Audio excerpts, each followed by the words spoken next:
Hi, everybody. It's Pastor Lillejord from Emmanuel. Hope you're well for my Takeout Tuesday. I just want to talk a little bit about there's a Bible verse in 2 James that faith without works is dead.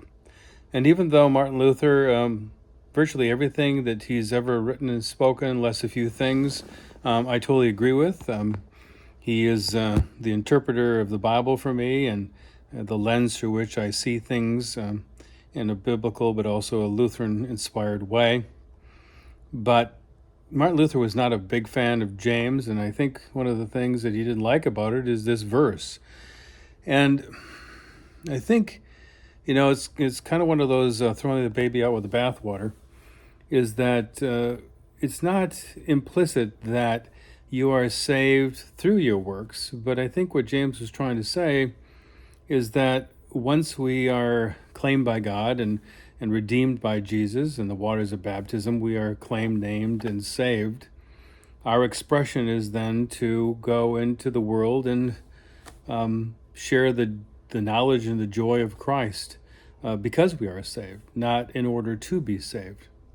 But it got me thinking about, my wife and I got a new weight scale. You step on it and then it tells you the bad news in my case. And now because of technology, it's amazing. I take off my socks and then I just, I guess apparently have puffy feet and step on it.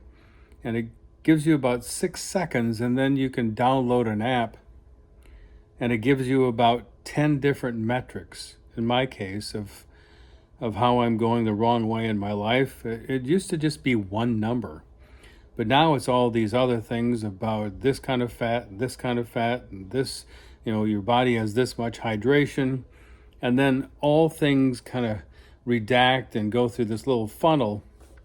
And then it tells you how old your body is as far as all the different metrics. I mean, I know that I've had 60 birthdays. I've lived 60 years. But this thing, after taking all these different measurements, just again by looking at my feet, I guess through some sensors, apparently I'm older than 60, and that's not good news. So I have a choice when I get the readout on my phone. I can look at all that and say, well, that's interesting, or that's depressing, or I wish it wasn't so.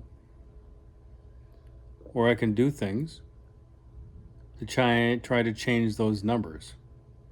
I can eat different foods. I can eat better. I can eat more veggies. I can move my body more. I can sleep more. I can drink more water. Or I can just look at that and say, well, I have faith in myself that in spite of all these numbers that are going in the wrong direction, I'm sure I'll live a long and abundant life. I think there was a time in history where we needed to have knowledge, where we thought the world was flat and all the different things therein, but then we discovered that it wasn't flat.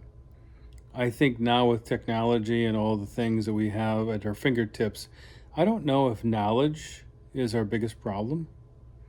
I think it's translating the knowledge into doing things, kind things, loving things, being kind to all people, moving your body more, eating better food. You get my point. Is that faith and hope and believing in things is important, but also taking the things you know and believe and trust and putting them into action. So that's my thought for today, and so far, so a little bit better until I step on that scale again. But in the meantime, be well. God bless.